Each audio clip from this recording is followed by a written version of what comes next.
guys, so I hope you enjoyed this tutorial on how to use up your leftover thickers to make a background.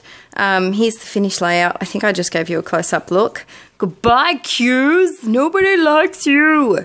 So I'm really glad to say goodbye to all of those cues because really, I'm sorry if your name starts with Q. I feel bad. I'm sure there's someone out there whose name starts with Q, but for the 99% of us who don't start with Q, it's really an unnecessary letter for scrapbooking, except if you just give one Q. If the packets gave one Q, I'd be all good, but they don't. That's the problem. So this was my idea for using it as a background, and I've got a couple of other ideas to show you. So first of all, I'm going to undertake a new project making a mini book of my favourite things in alphabetical order. So I've done a couple of cards to show you.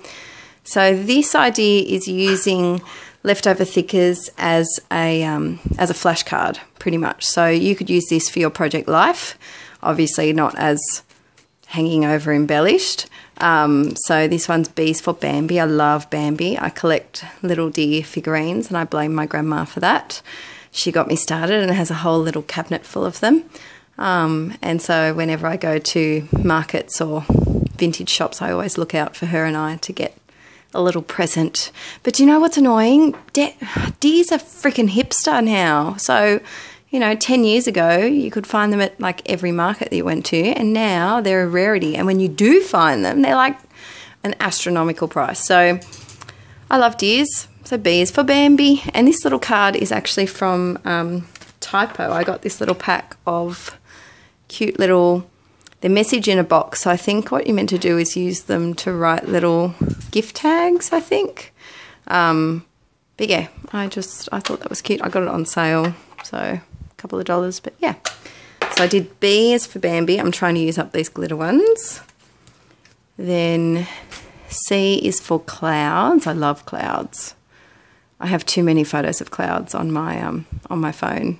Whenever we go for a drive, like a long drive somewhere, I take like 20 pictures of clouds and then knock it down to one. So here I went to Bunnings the other day and may have walked out with a handful of paint samples. Does anyone else do that? Does anyone else still paint samples? I feel bad, but they're free. It's not like I'm actually stealing them, but I'm not painting with them. Like, but I just thought the colours just were a nice soft, and the background kind of had the dark blue plus that tealy colour. So that's C is for clouds. And then Y is for YouTube.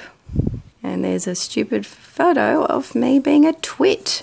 And I finally, if you've watched the haul that I just did with Aaron, I finally used one of those moustache paper clips. So yeah, so you can use leftover thickers for flashcards in your scrapbooking. You could even do a whole 12 by 12 layout with like A, B, C, D, E all the way down and use them to put maybe adjectives to describe someone in your life. So you could put adorable, beautiful, whatever, or if it was someone you didn't like, you could put annoying, bad, crummy, and wait for it, Faith Hope Washi people, are you listening?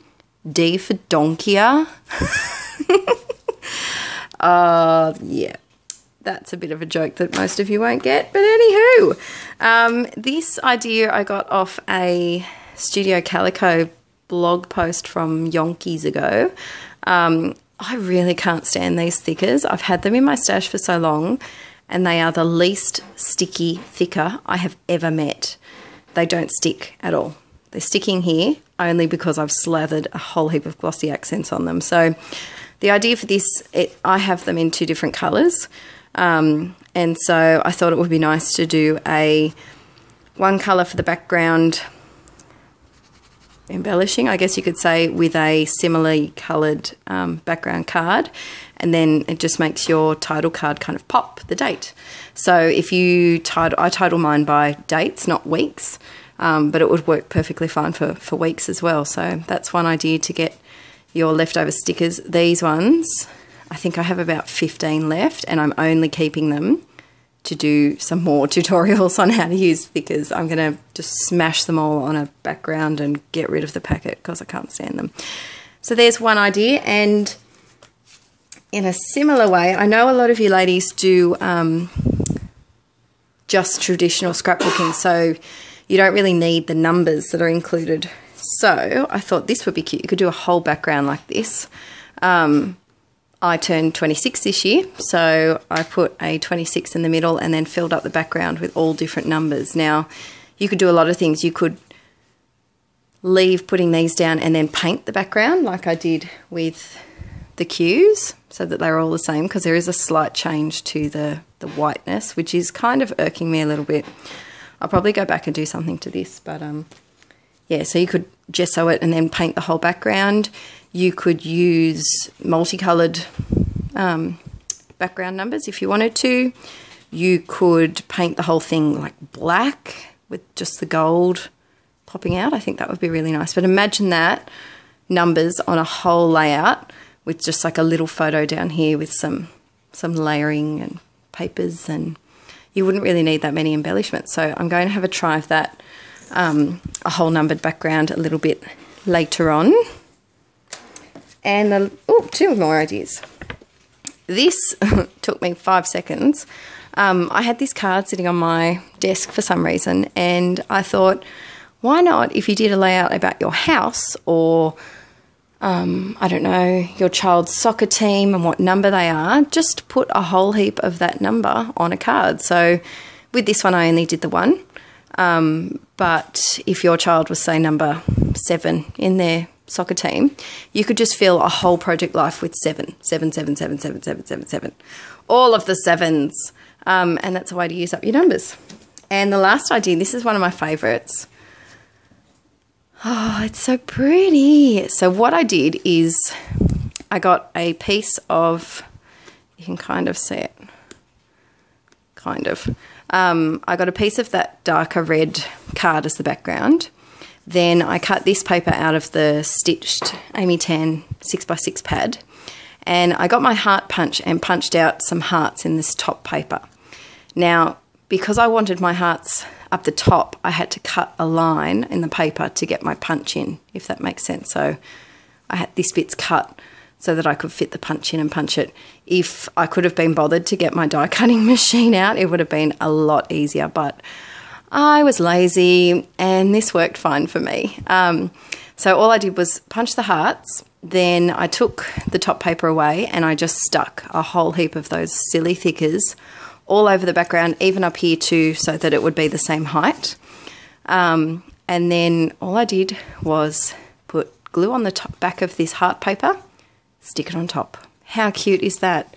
So it's got, if you can see, so it's like 3D-ish. So I'm going to use this in my project life coming up in the next few weeks. And then you couldn't really see the lines, but I knew that I was going to be showing you really up close. So I put some stickers over the top because, you know, when can you not have enough tiny word stickers?